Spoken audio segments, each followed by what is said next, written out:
Welcome to the presentation of Lucy Brewster today. Lucy, you're going to introduce us your coaching model and accordingly to what you have developed in our level 2 training program. So I'm very curious and eager to listen to your presentation. So I'll give you the word and the space to introduce your coaching model. Wonderful. Thank you very much, Christina. Good evening, everybody.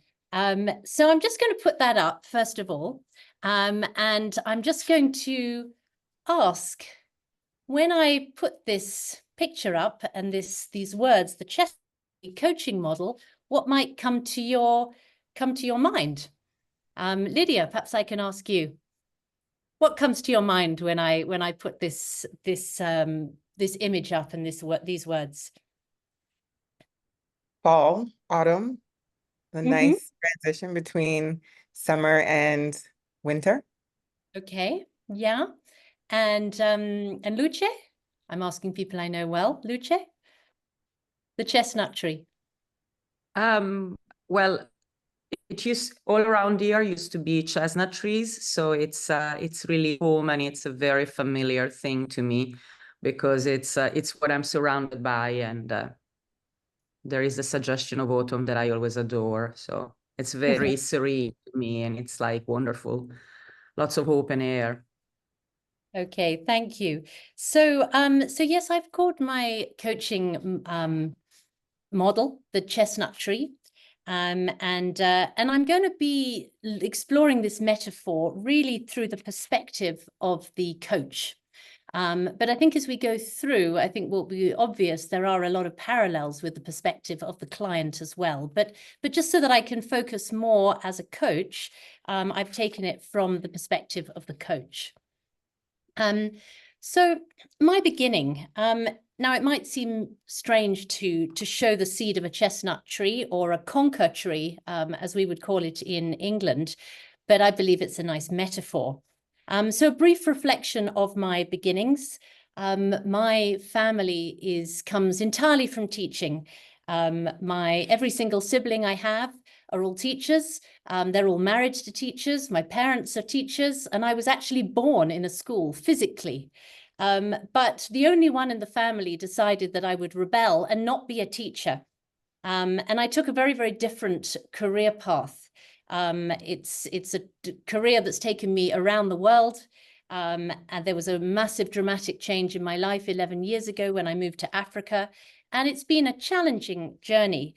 But I stumbled into teaching, and I had no intention of doing that, but I did. And of course, in some ways, what I've managed to explore over the last few years is the massive richness of all the people that I work with, and a massive diversity in perspectives. So whilst I started this part of my stage thinking more from a teaching perspective, I feel that I've come into coaching slightly back to front. And what has happened over the last year is really a challenging journey to unlearn what comes most naturally to me, which effectively would be teaching and mentoring. Now, when I look at my clients, and I don't want to box or restrict, but these are the people that have come from me, come to me, and will, I hope, eventually become more and more of my clients over the years. But people who have started their lives in a very rigid educational system where they're used to being told what to do and following instructions. It's very, very strong, very powerful influence here in Africa. And many of them work in very hierarchical organizations which have a very set path, a very, very fixed way, and don't give the breadth for someone to grow in different ways. And many of the people I talk to are stuck, and they're blocked, and they don't know what else to do and how else to change, because they say they don't know a different way. So it's been really interesting listening to other coaching models through the Sunlight journey that that nurture the idea that people can be themselves and be an individual in the workplace. And I suppose this has really got me thinking about the value that I can bring in a culture like Kenya, where school system is so rigid, where workplace is also fairly hierarchical.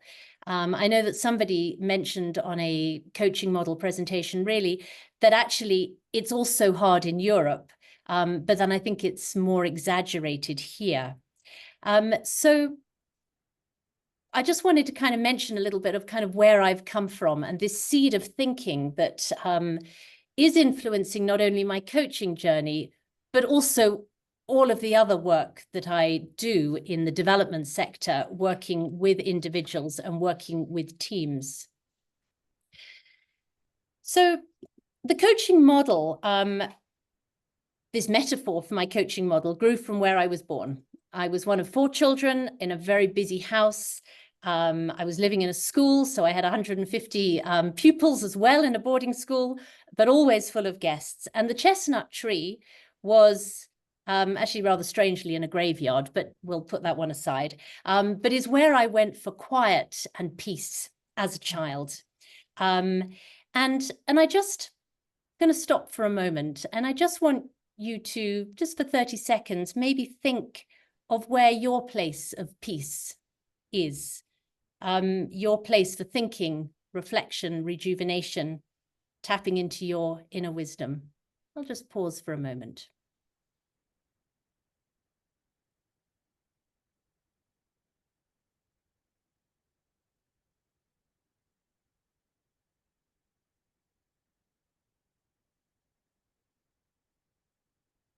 So my place was sitting under this tree, and it was where I went to escape my brothers, who I thought were dreadful at the time. And I've played with this image in my head, and from time to time, a lot of connections have emerged for me between the safety and peace of an old wise tree, ever patient, ever listening, supporting, grounded, but yet constantly moving in the sunlight and allowing movements of light and illumination on things. And so this idea of this wise tree is where I started with my coaching model. And I want to, as I said, explore that through the role of the coach. So coaching is a journey. It's a partnership that uses the power of listening, observations, and questioning to support a client to achieve their own goals. It's the creation of a safe space where an individual is able to reflect and discover new perspectives and awareness that they can then use to move to the things that they want to achieve in life. Coaches, like trees, don't have the answer, nor do they aspire to. Coaches do not intentionally or unknowingly lead the client down a certain path, unless that's where they want to go. Coaches demonstrate empathy and understanding, sensitivity and respect. And it is this strong sort of bond of trust that creates a space for our clients to explore new things. But coaching, like trees, is also all about growth. It's not about one moment in time. It's a continuum where the transformations can happen. Coaching doesn't look back. I know that Lucy has a love for autumn and winter, as do I. And so I don't see autumn as a time where things die. I see as an opportunity for quiet reflection and regrowth, waiting for the next stage of life. I'm reading a novel at the moment by Elif Shafak, which is called The Island of Missing Trees. And this is all about the power and sustainability of trees. It's nothing about coaching at all, but absolutely, it spoke to me as I was putting this coaching model together. I would thoroughly recommend it. So trees are continually growing. And I think this speaks to the coaching mindset that is open, curious, flexible, client-centered, always looking forward, not looking back. just like a tree that's constantly changing. And even when autumn comes, the leaves fall off, but it's always growing. Every single moment in a tree's life. And coaching is also about looking at possibilities, resilience, finding ways through different challenges and moving forward. But it is the client's growth, not the coachee's growth, or not the coach's growth that matters. And here we are walking alongside the client, growing just as they are. Coaching process is grounded and steady. Now, the chestnut tree's roots speak closely to that, well, to competency number 1, which is about demonstrating ethical practice, understanding and consistently applying those standards. The roots of a tree speak to the ICF values of professionalism and collaboration, humanity and equity. These are the values by which the coach stands by, but also the roots by which a tree stands by. And this is the foundation, the roots of coaching, and none of it stands up without this. And just as a tree is grounded, as coaches, we have to be grounded and connected to the ICF Code of Ethics. The tree provides the support, whereas coaches, we partner with our clients. Which brings me to partnership. With the biodiversity of trees, partnership is absolutely central to both the health of the tree and everything that lives in it. In competency number 3, around establishing and maintaining agreements, the word partnering runs throughout. We talk about partnering to establish overall goals and plans, partnering for client-coach compatibility, partnering to confirm what they want to accomplish in the session, partnering what they believe they need to address in order to resolve what they want to accomplish. And professional coaching is a result of a high professional level of competence developed and brought by the coach in a relationship. Now, I suspect our little squirrel here hasn't had this ethical agreement or written contract with the tree, but nevertheless, it is an unspoken agreement that they are both there for each other. And I like that metaphor. In coaching, we talk about cultivating trust and safety. And this is so important in that coaching relationship, where we help to create a safe and supportive environment that allows the client to share freely. Coaches demonstrate empathy and understanding, sensitivity, and respect in all their relationships. And this strong bond of trust creates a space that's safe for clients to explore new perspectives and commit to new actions. The tree quietly gives this haven. I tried to find a picture of a little girl sitting under a tree, but I couldn't. So you have to pretend that's me. So even for the little girl, escaping the busyness of family life and resorting to her books, escaping tormenting siblings, and a place where I could just sit and play, dream, and read.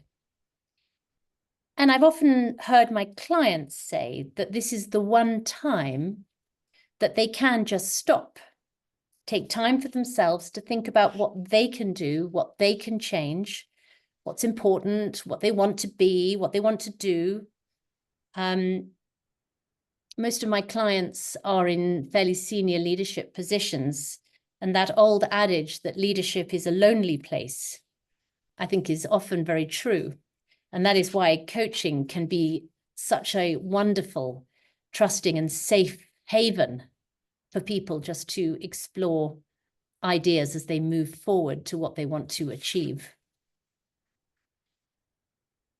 And I love the parallel of trust and safety when it comes to competency number 4. Now, chestnut trees live for a very long time, often more than 1,000 years. They grow to a height of up to 35 meters with a trunk of up to 12 meters. And And chestnut trees over time tend to lose their heartwood, the inner part of the trunk that rots as the tree ages, forming hollow areas. And these large canopies and these old hollow trunks serve as shelter and nesting places for birds, woodpeckers, insects, mushrooms, everything that lives within the safety of the tree. And trees are always alive. And for me, the two competencies of being present and listening actively, 5 and 6, are the perfect metaphors for the coaching mindset. Being present says to me about a way of being that is truly alive and in the moment. A tree doesn't stop growing, waving its branches, gaining nutrients, soaking up water, soaking in sunlight, just as a client never stops needing nutrients, ideas, new thoughts, new perspectives. And it is for the coach to stay truly alive to what is going on in the conversation. And listening actively sits perfectly here too. Have you ever sat quietly in a forest and just listened? It's so noisy and yet it's so peaceful. As a coach, we have to listen out for everything, what is being said and not said. We listen for the emotions, the gestures, the nonverbals, the shifts in tone, for everything, and try to be alongside the client as they kind of work out what's important for them, and what they can use to move forward. And then I wanted to bring this one in because to me, this is the kind of the trigger for the whole metaphor. Is around the shedding light. And I think this sits perfectly within competency number 7 of evoking awareness. As coaches, we use the tools and techniques such as powerful questions and silence. But for a tree, well, imagine a sunny day sitting under the shade of a tree with the light shining through the branches.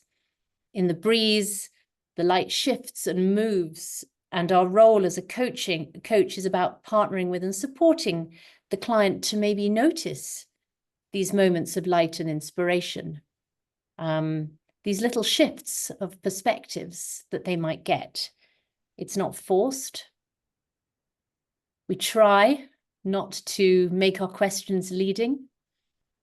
We try not to highlight certain bits of light for our clients.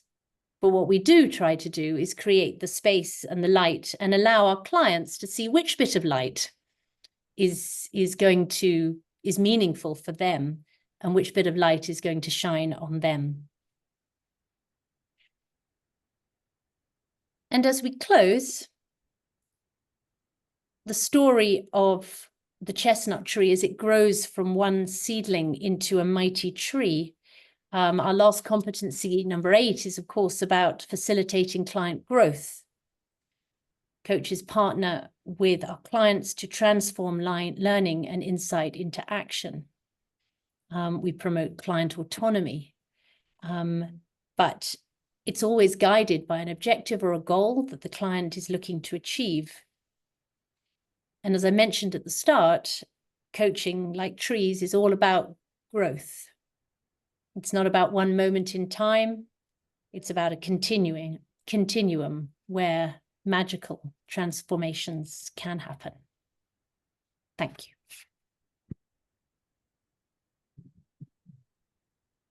Thank you, Lucy. Thank you for this presentation.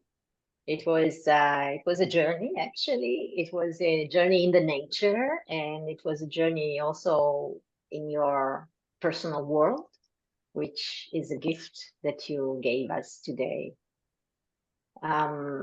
Before we allow some contribution from the coaches here, my question is always almost the same. Like, what was the gift that you received by working at this presentation, this model of yours? I would say that it is about kind of moving away from the structure and the process, and I think I'm a very visual person, and when I get a kind of an idea in my head, it's lovely to explore it. So I think the gift for me was about not this being a kind of process that needed to be, you know, there's lots of parts that weren't included, but that didn't really matter, because for me it was just about trying to feel it a little bit more rather than to do it, if that makes sense. Yeah. I would say that, because there's a strong emotional connection in the work that we try to do, and so it is about feeling it rather than doing it. That's great. And it is actually something that sooner or later it happens. I mean, we learn what we learn around the ICF standards and competencies and ethics, and then we do our best to make it ours. I mean, to own it, to embrace them. But then at the beginning, it's still like a structure. It's still like something a little bit fixed. And then when you bring yourself in, when you bring your own perspective, then something changes and it becomes more natural and you feel it. So thank you for your presentation today. It was a beautiful journey, and also a journey, as I said, connected to nature.